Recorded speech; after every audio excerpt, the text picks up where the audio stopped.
We'll start off I guess I got a few more updates on the shooting that happened yesterday on South Willow. We're investigating this. Everything seems to be pointing to this was a murder and then suicide attempt. The suspect in this case is still in the hospital. I don't think there's been any change in his condition.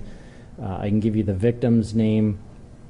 She is 26. Her last name is Maddox Hatch, Mattix Hatch. First is Brianna, Brianna. Middle is Marie, Marie. The suspect is 32, from Sioux Falls as well. I'm not going to give out his name, just to be consistent, because we don't have any arrests or charges at this point in time. But he's a suspect? He's a suspect. But you can't give us his name? I'm not going to give the name at this point. Likely the name will come out shortly, I guess, in the next few days, I would imagine. So, is this because, Sam, he's in the hospital, so he cannot be charged at this point? Yeah, he hasn't been charged at this point in time. It just depends on how it goes in the hospital, I guess. The one of two ways is he ends up getting released from the hospital and then he would be charged, or he passes, and in which case then we would release his name at that point in time. So we'll just have to wait to see how it turns out. What's his latest status update, injury-wise? Yeah, they don't give us a whole detail of injury-wise or... Was it life-threatening when he... Excuse me.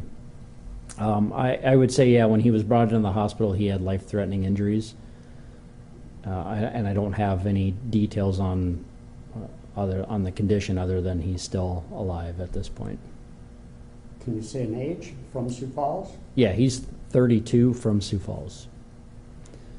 And just a couple of, I guess, to clarify a little bit, now that the reports have come in, I've had a chance to review those. So this began as that family dispute.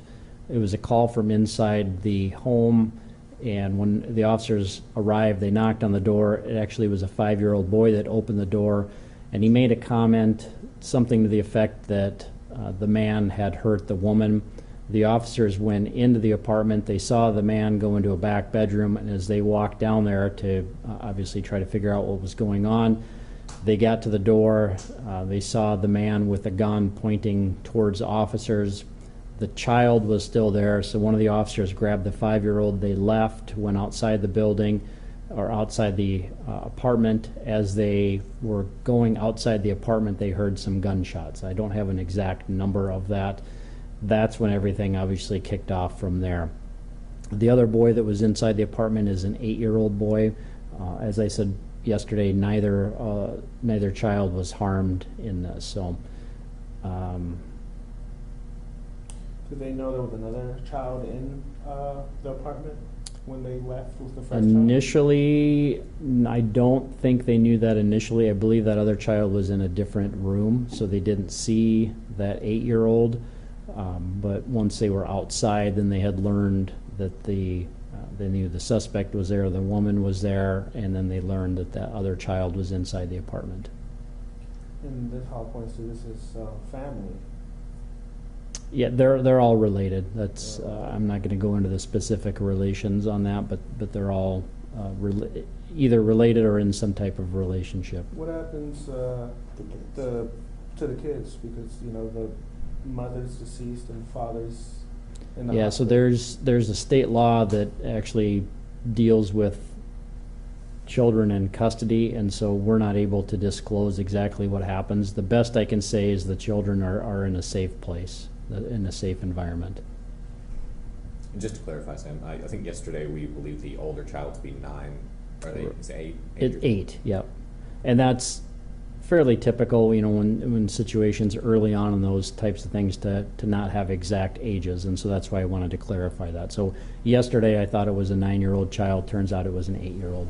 You said this call came in from inside the apartment about a family dispute? Yes. Was it one of the children that called, or was it the woman? I don't know.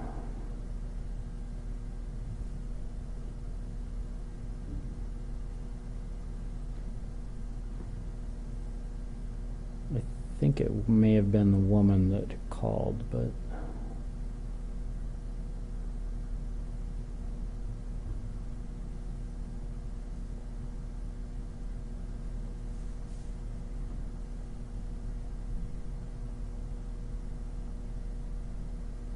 looks like as the dispatcher sent the call to the officers, it was, I guess, termed an unknown problem. Let me see if I can't find. I don't think there was a whole lot of information that was given on that initial phone call.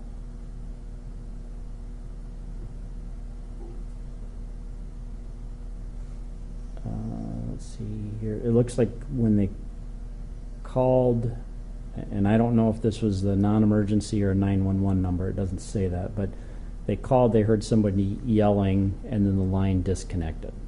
So there really wasn't any details about what was taking place. I don't know who called, if that was the woman or one of the kids. Sam, do we know, was the woman shot in the event, like before officers had arrived, or was she shot sometime during that standoff? I don't know if we know that.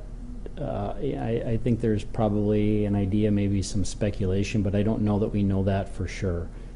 Certainly when the officers, they saw her in there as they were leaving, they heard the gunshots. You know, whether things happen, I mean, there had been, I think, gunshots that may have happened earlier, but I don't know if we know when exactly she was shot. So we can say that she died from gunshot wounds, correct? I don't know if the coroner's made that determination, but it seems, everything seems to be pointing in that direction. And yesterday, I think you said that officers were shot at. Now it's officers had a firearm pointed at them. Were they at Yeah, any and point so, shot at? and again, that was some of the information early on into those things. I didn't have all the exact details. So as the officers were going to that bedroom, the suspect pointed the gun at them. They grabbed the child as they were leaving. That's when they heard the gunshot. So I don't know at the time if they thought he was firing a gun at them or fired the gun or fired it at somebody else. But they were not in the, I mean, they were inside the apartment when the gunshot happened. I don't think that they were that necessarily close, but it's a little deceiving because, you know, walls don't mean much to bullets in an apartment. Can you give us a number of shell casings found on scene?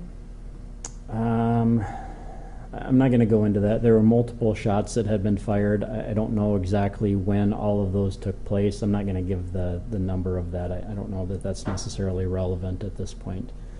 The other point I wanted to make is just, it was almost immediately before SWAT entered the apartment. The man had been yelling, it got quiet, and then there was a single gunshot that they heard. When they went into the apartment, they have found the victim. So it was, the timing of that may have been a little misleading yesterday. As I understood it, it almost sounded like it was a simultaneous thing, but there was a gap in time. So after straightening everything out, the SWAT members were in the hallway, they heard the gunshot, and immediately then they went inside and then they found the suspect. So them going inside the apartment was a reaction to them hearing the gunshot? They were planning on going in anyway. Mm-hmm. I don't know if the gunshot sped things up or if it was just kind of that coincidence, but I just kind of wanted to clarify that the gunshot happened before they made entry into the apartment.